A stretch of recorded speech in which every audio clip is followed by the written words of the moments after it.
So what is the key to overcoming dyslexia? Find out today at dyslexicanunstoppable.com.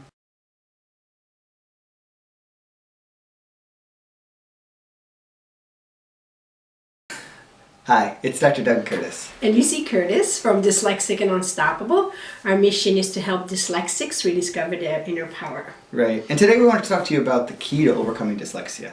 And we think if you had to boil it down, there's one key ingredient to overcome dyslexia, and that's consistency. Mm-hmm. So why don't you talk to people about how that played out in our lives? Sure. As everybody knows, dyslexia, you have it for your whole life. Mm. You can overcome issues with it, but you never get rid of it. So you live with it, and you find ways to cope and make it easier in your life, right? So for our son, we started with the biggest issues, right? So you have to divide it in little steps because it's overwhelming and it's like stressful, and everybody has to figure out how it's going to work out because it takes a long time to see the progress and things like that. So we started with the biggest challenge, which was reading, and then we incorporated the writing and then the speech, and still today he's in 7th grade and still does speech. So it's a journey, right? So you have to look at it as an everyday.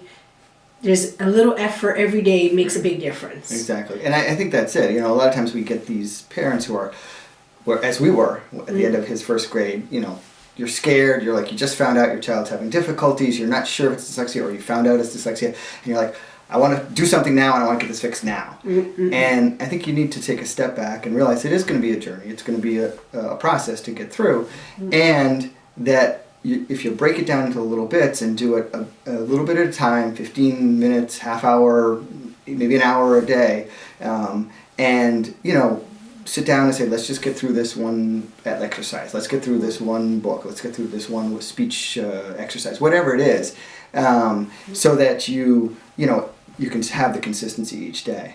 And I think, one thing you mentioned in the book is when you went back and looked at all your report cards and Felix Alexander's report cards, that's where you saw it, right? Right.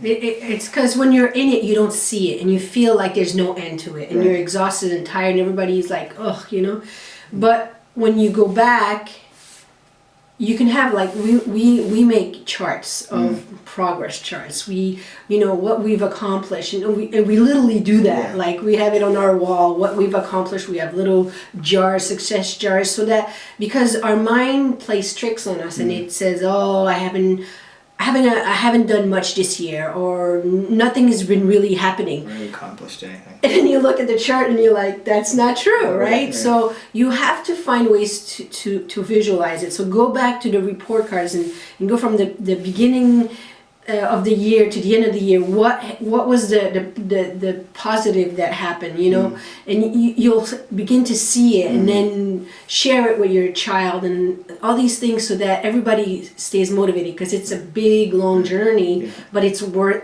every step of it. Yeah, exactly. And I think that consistency also leads to later on in life, like you said, you never overcome dyslexia. So there's going to be consistency that you're going to use through your life and getting through whatever and overcoming whatever. So I think that's a great lesson for kids to learn, and it leads to that unstoppable spirit. Yes. Yeah. So let us know what you think. Leave us a comment below. Visit us at dyslexicanunstoppable.com, and by all means check out the book if you can on Amazon.